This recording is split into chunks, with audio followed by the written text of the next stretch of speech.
what happened on that car accident was we had a Wildcat derrick go to Van Horst, Texas, then turn and go back north from there, and it was quite a ways in there, just a 2-rut road. We had an old boy that was pretty tough that was pushing the crew. But we run into one of them rangers back there, and this was all sand. And the crew director said, "You're going to have to back up and let us pass." He said, "No." He got out of there, and he had a 45 on. He said, "No, you're going to have to back up." So there's We're recording here. 7 of me and only 6 of you. So I think you better back up. So we backed up 2 or 3 miles down that dirt road so could let him pass.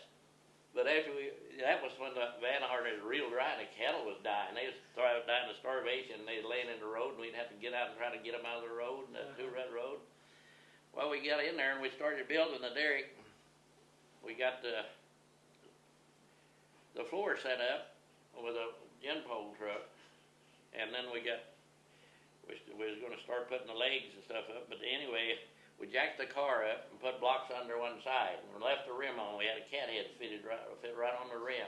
Now tell me what a cat head is. Cat head is just it's a piece about that long, and it bolts right onto the rim, and it's got a flange about that wide where the rope runs. You wrap the rope around 2 or 3 times around the cat head, and you can pick up a big load with that thing, just like a winch line.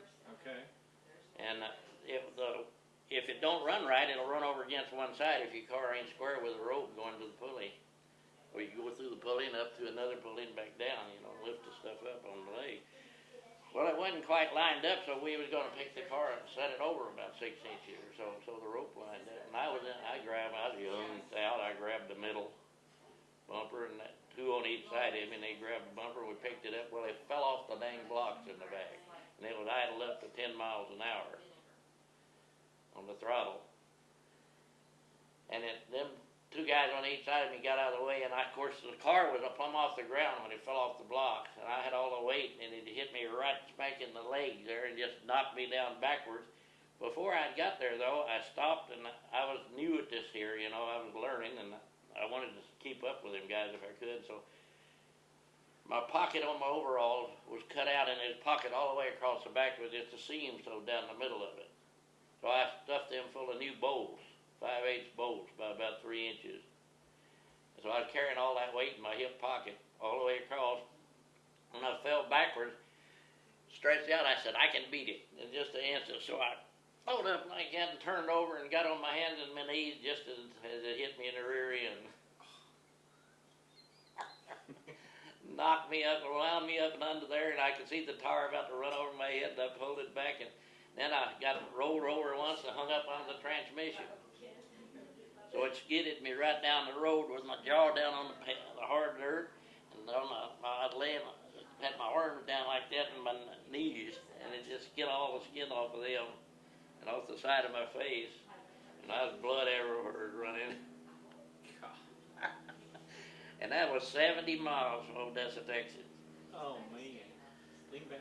So there was 6 of us in the car. So they laid me in the back seat, and the other 2 guys squatted down on the floorboard, and the 3 more sat in the front seat, and we headed for Odessa.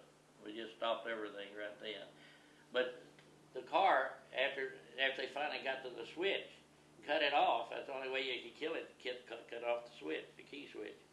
They killed it. Well, they picked one side of the car up and said, "Crawl out and under there." I said, "I can't. My legs won't work." So they reached under, got me by the arms and drug me out. And Willie Sober was a ground man then. He done the groundwork while the rest of them was up in the derrick. He said, "Give him a shot of Old Crow and he'll crawl out from under there." Old Crow's old rot gut whiskey, I could hear him just as plain today saying that as I was sitting there, if he's sitting right here. "Give him a shot of Old Crow and he'll crawl out under there." Well, man, I'll tell you, I laid in the hospital. When I finally got to Odessa, they called my wife. She thought I'd died, I guess. She come down there and I was all bloody. And now, how old were you when that happened? I married her when I was 22. I was either 22 or 23. 22, because I got out of the service when I was 21.